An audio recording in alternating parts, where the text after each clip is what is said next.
"You're not one of us anymore," my father wrote. "Don't show your face here again." I didn't reply. I simply concluded my part of the settlement, informed the trust administrator of my withdrawal, and filed the legal disassociation from our joint holdings. By dawn, my sister, Emily, texted, "What did you do?" I laughed. A dry, crisp laugh, low and resolute. Then my mother's counsel sent, "We need to converse today." Without a second thought, I turned off my mobile phone. It wasn't always a conflict. There was a time I relied on them, believed in the illusion that kinship signified allegiance, that Sunday dinners, laughter echoing in Dad's mahogany-paneled dining room, and my mother's delicate hands straightening my tie meant something. Then came the trust, capital T, established from my grandfather's estate property, petroleum assets, bonds, and silence. I was the manager, not because they relied on me, but because I was the one with the most unblemished history. No arrests, no romantic affairs, no gambling debts. They wanted a puppet. I gave them a scalpel instead.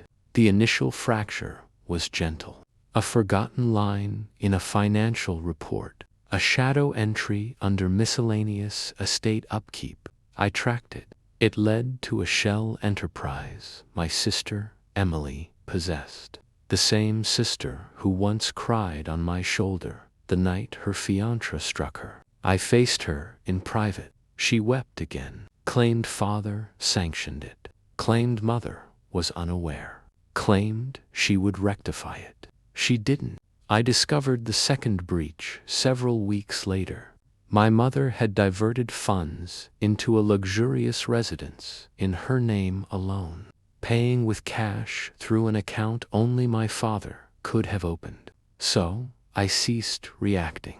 I began documenting every email, every whisper, every misstep.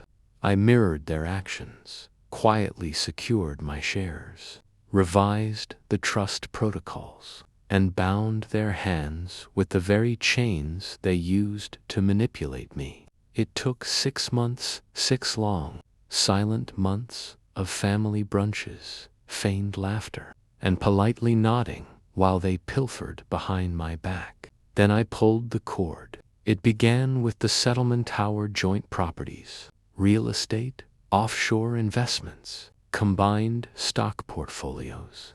I liquidated my portion under the clause I had discreetly added 3 months prior. In the event of a demonstrable breach of fiduciary trust by 2 or more trustees. They never read the appendices, never imagined I'd retaliate. I retaliated forcefully. Once the funds were settled, I filed the legal separation. I had the documents delivered to my father's office in Toronto, where the golf prizes were lined up like a shrine to his ego. My mother received hers via her attorney.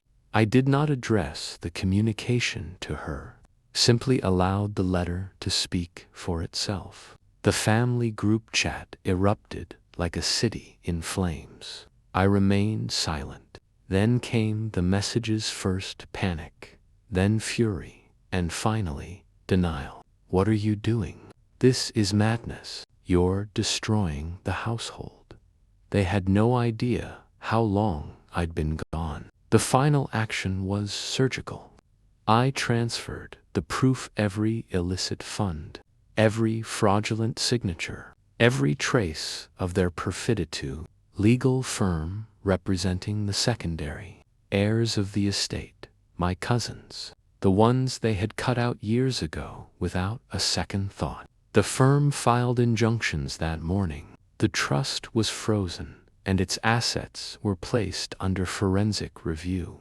By the time my father's message reached my phone, the boardroom where he once commanded with authority had become a tomb. My sister, Emily, called me a dozen times, leaving tearful voicemails, pleading, saying I was being dramatic and that I didn't understand how hard Dad worked. He didn't work. He played monarch. She lied again.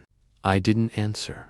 I just watched as the house she acquired with stolen funds was marked for confiscation.